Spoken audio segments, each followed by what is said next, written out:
اب دیکھیں یہاں پہ یہ بات بتائی جا رہی ہے کہ یہ جو میراث ہے نا، پہلے آپ اس کو سمجھ لیجئے کہ ساری میراث جو ہے وہ اللہ کی. ابھی شروع کی آیت بھی کریں گے، پہلے اس کو سمجھیں کہ مراد کیا ہے کہ سب کچھ اس دنیا میں نا جو ہمارے پاس ہے، یعنی اس طرح میں کہہ رہی ہوں کہ کوئی بہت امیر آدمی ہے، کوئی بادشاہ ہے، کوئی پریزیڈنٹ ہے، کوئی کسی کے پاس عہدہ بہت بڑا ہے، کسی کی جاب بہت بڑی ہے، کسی کے حسن ہے، بہت ساری چیزیں ہیں، لیکن بیسکلی یہاں تو خیر دولت کا ذکر زیادہ ہے.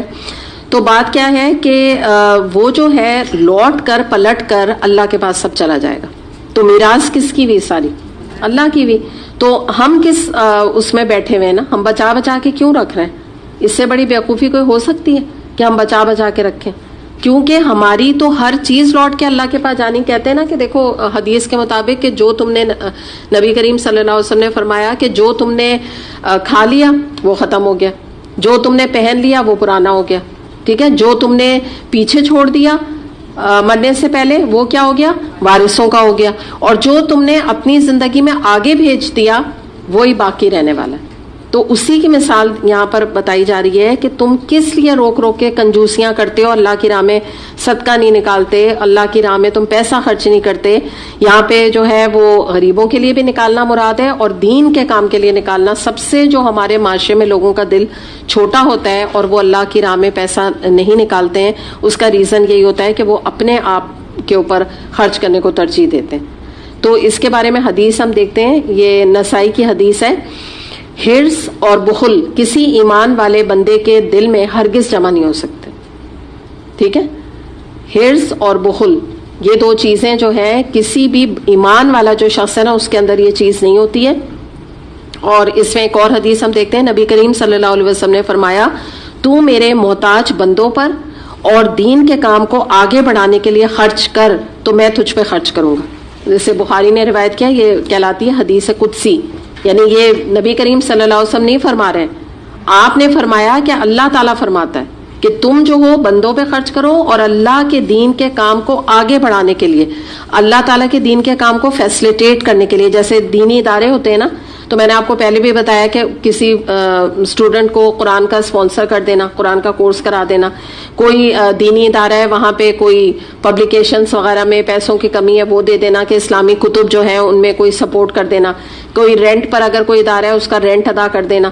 تو اس طرح کی بہت سارے، دیکھیے جو ادارے دینی ادارے ہوتے ہیں نا یہ آٹومیٹک نہیں چل رہے ہوتے ہیں، کہ خود بخود نہیں چل رہے ہوتے کہ بس کوئی بھی کہیں سے بھی کچھ بھی نہیں ہو اور ایسے ہی کوئی ادارہ چل جائے. دنیا میں جیسے اور اداروں میں پیسوں کی ضرورت ہوتی ہے ایسی دینی اداروں میں بھی ہوتی ہے. تو یہ ہمارا ظرف یا ہمارا دل بتاتا ہے کہ بھئی ہمیں کتنی ہمدردی ہے یا ہمارے کتنی کوشش ہے کہ یہ ادارہ جو ہے وہ قائم و دائم رہے اور ہم اپنا سپورٹ وہاں دے سکیں.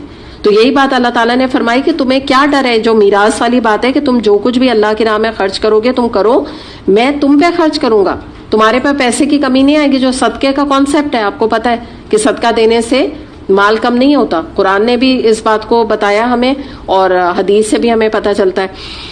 تو یہ یاد رکھیں کہ منافق جو ہے نا اس کو صدقے کی آیت اچھی نہیں لگتی.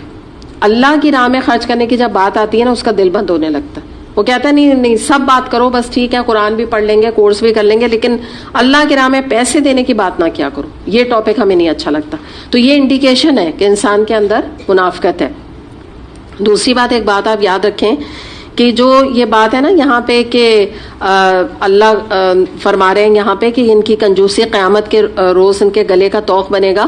یعنی مراد یہ ہے کہ جب اللہ کی راہ میں خاص طور پہ دیکھیے یہ توق کا جو ذکر ہے نا زکوٰۃ ہی ادا نہ کرنا، اس کے حوالے سے بہت سارے اس میں کچھ عذاب ہیں جن کا ذکر حدیث میں ملتا ہے، سانپ کے حوالے سے بھی اور بھی دوسرے بدن کو داغا جانے کے حوالے سے بھی. تو زکوٰۃ جو ہے وہ تو فرض ہے، مینڈیٹری ہے، تو اس کے حوالے سے بھی اس کا ذکر کیا جا رہا ہے.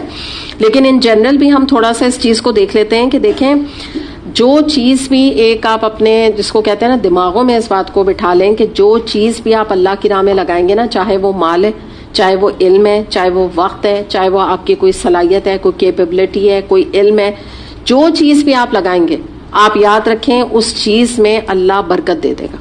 مثال کے طور پہ یہ ہے کہ اللہ کے لیے آپ جس کو کہتے ہیں پیسہ لگائیں گے نا، آپ دیکھیں گے آپ کے پیسے میں برکت ہو جائے گی. اور برکت کا ورڈ ابھی میں سمجھاتی ہوں آپ کو، یہ بھی وقت لگائیں گے وقت میں برکت ہو جائے گی. مثال کے طور پہ آپ دیکھیں آپ قرآن کے ساتھ اپنا وقت لگا رہی ہیں